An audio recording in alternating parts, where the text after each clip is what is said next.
اس کے شان نزول کے اندر مفسرین نے تفسیروں کے اندر ایک واقعہ نقل کیا ہے۔ وہ واقعہ یہ ہے کہ ایک یہودی کا ایک نام نہاد مسلمان یعنی منافق سے کسی بات کے اوپر جھگڑا ہو گیا۔ اب یہودی نے اس منہ بولے مسلمان سے یہ بات کہی کہ آؤ تمہارے نبی کے پاس جاتے ہیں اور جا کے فیصلہ جو ہے نا کروا لیتے ہیں۔ اس نے کہا کہ نبی کے پاس جانے کی کیا ضرورت ہے، ہم جو ہے نا کعب بن اشرف جو یہودیوں کا سردار تھا اس کے پاس جو ہے نا جا کے فیصلہ کرواتے ہیں۔ بہرحال کسی طریقے سے اس نے اس کو اس بات کے اوپر آمادہ کر لیا، نہیں نبی صلی اللہ علیہ وسلم سے فیصلہ کرواتے ہیں۔ آپ صلی اللہ علیہ وسلم کے پاس دونوں آ گئے۔ آپ صلی اللہ علیہ وسلم نے فریقین کی بات کو سنا اور سن کے اس یہودی کے حق میں فیصلہ کر دیا۔ اتنا تو اعتماد دونوں کو تھا کہ اللہ کا پیغمبر جو ہے نا غلط فیصلہ نہیں کریں گے۔ یہودی کو بھی اعتماد تھا جو بار بار کہہ رہا تھا نہیں تمہارے نبی کے پاس جاتے ہیں، اور منافق جو تھا اس کو بھی اعتماد تھا، وہ تو اس لیے نہیں آنا جاتا تھا کیونکہ اس کو پتہ تھا کہ میں غلط ہوں، اور اللہ کے پیغمبر صلی اللہ علیہ وسلم اس بات کی رعایت نہیں کریں گے کہ میں مسلمان ہوں لہذا جو ہے نا میری رعایت کی جائے گی۔ وہ تو حق اور سچ کی رعایت کریں گے اگرچہ مسلمان کے خلاف ہی ہو۔ نبی صلی اللہ علیہ وسلم نے دونوں کی بات سن کے یہودی کے حق میں فیصلہ کر دیا۔ اتفاق ایسا ہوا باہر چلے گئے تو اس یہودی نے تو تسلیم کر دیا خوش دلی کے ساتھ کیونکہ اس کے حق میں فیصلہ ہو گیا تھا۔ وہ جو منافق تھا وہ یہ بات کہنے لگا کہ آؤ عمر رضی اللہ تعالیٰ عنہ کے پاس بھی چلتے ہیں، ان سے دوبارہ فیصلہ کروا لیتے ہیں۔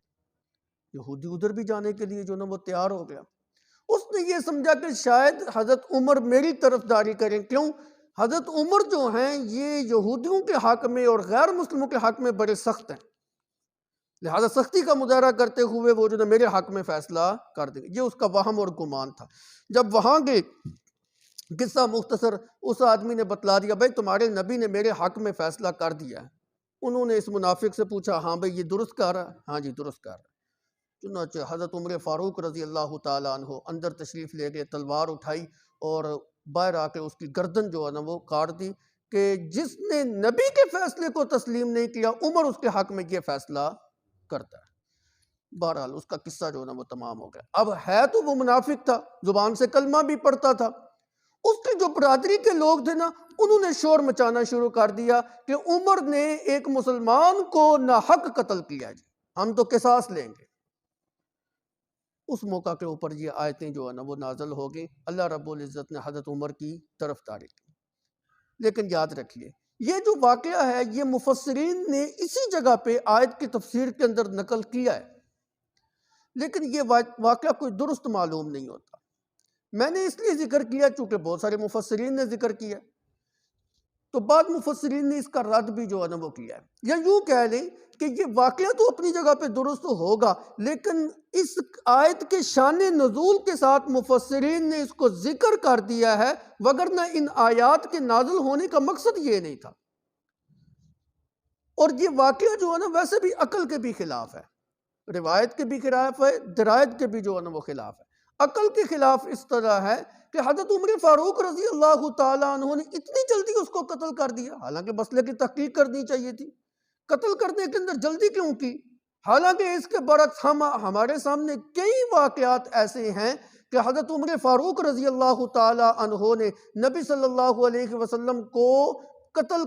نبی صلی اللہ علیہ وسلم سے اجازت طلب کی، یا رسول اللہ آپ مجھے اجازت دیجیے میں فلاں منافق کو قتل کر کے آتا ہوں۔ جس وقت کسی منافق کا نفاق ظاہر ہوتا حضرت عمر فاروق اور بعض روایات میں حضرت خالد بن ولید رضی اللہ تعالیٰ عنہ نبی صلی اللہ علیہ وسلم سے اجازت طلب کرتے، یا رسول اللہ آپ اجازت دیجیے میں فلاں منافق کا سر قلم کر کے آتا ہوں۔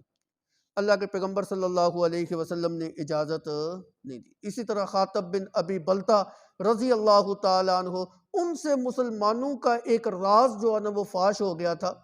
حضرت عمر فاروق رضی اللہ تعالیٰ عنہ نے اس وقت بھی جو ہے نا اجازت طلب کی، یا رسول اللہ آپ مجھے جو ہے نا اجازت دی، دعنی ان اضرب عنق ھذا المنافق، میں اس منافق کی جو نا سر قلم کر کے آتا ہوں، اس کو قتل کر کے آتا ہوں۔ آپ صلی اللہ علیہ وسلم نے اس وقت بھی اجازت نہیں دی۔ آپ نے کہا اگر میں نے اجازت دے دی اور تم نے قتل کر دیا تو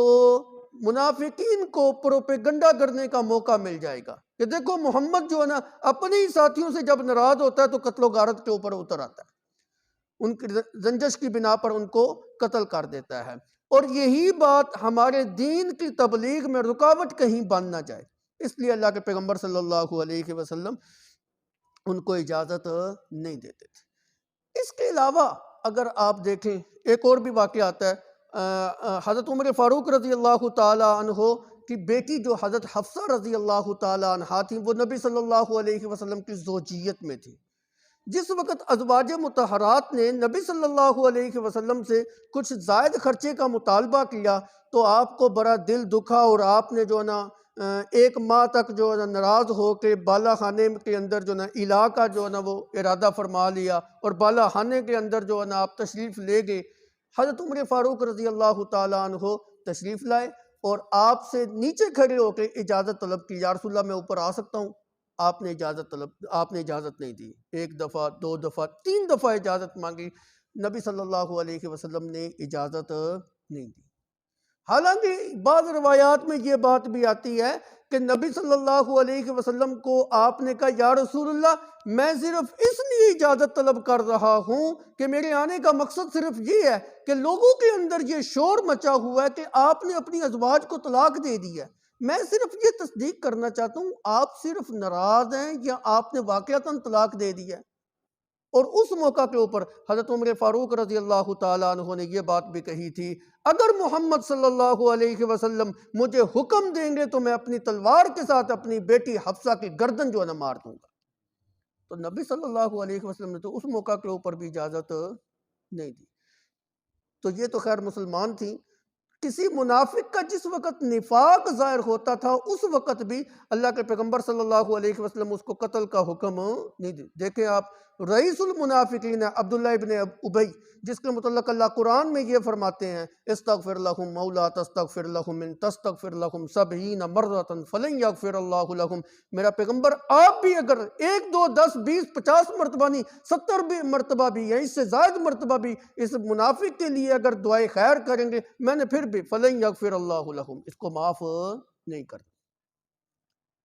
اس منافق کے بارے میں بھی ایک دفعہ بعض صحابہ نے، غالباً حضرت خالد بن ولید رضی اللہ تعالیٰ عنہ نے اجازت طلب کی تھی، یا رسول اللہ آپ مجھے اجازت دیجئے اس منافق کی میں گردن جو نہ کاٹتا ہوں، آپ نے اجازت نہیں دی تھی۔ تو یہ کیسے ہو سکتا ہے کہ ایسے مواقع کے اوپر جو ہے نا آپ صلی اللہ علیہ وسلم سے بغیر مشورہ کیا حضرت عمر فاروق رضی اللہ تعالیٰ عنہ اتنی اجلت کا مظاہرہ کرتے ہوئے فوراً اس کو جو ہے نا قتل کر دیتے؟ تو اتنے جو واقعات میں نے آپ کو سنائے ہیں اس سے مقصد صرف یہ باور کرانا چاہتا ہوں کہ یہ ٹھیک ہے حضرت عمر فاروق کی طبیعت کے اندر جلال ضرور تھا، آپ کی طبیعت کے اندر کفار کے حق میں سختی بہت تھی، لیکن ایسا غلط قدم آپ کبھی بھی نبی صلی اللہ علیہ وسلم کی اجازت کے بغیر نہیں اٹھاتے۔ جب دوسرے مواقع کے اوپر آپ اجازت طلب کر رہے ہیں تو اس موقع کے اوپر آپ نے اجازت طلب کیوں نہیں کی؟ تو یہ بات جو ہے نا عقل کے بھی تھوڑے سے خلاف ہے، جس کی وجہ سے مفسرین نے اس واقعہ کا تھوڑا سا رد کیا ہے کہ سند کے اعتبار سے بھی صحیح نہیں ہے، اور بس مفسرین نے چونکہ نقل کر دیا اس لیے میں نے بھی ذکر کر دیا۔ اس کے علاوہ اور بھی ان آیات کے بہت سارے شان نزول بیان کیے گئے۔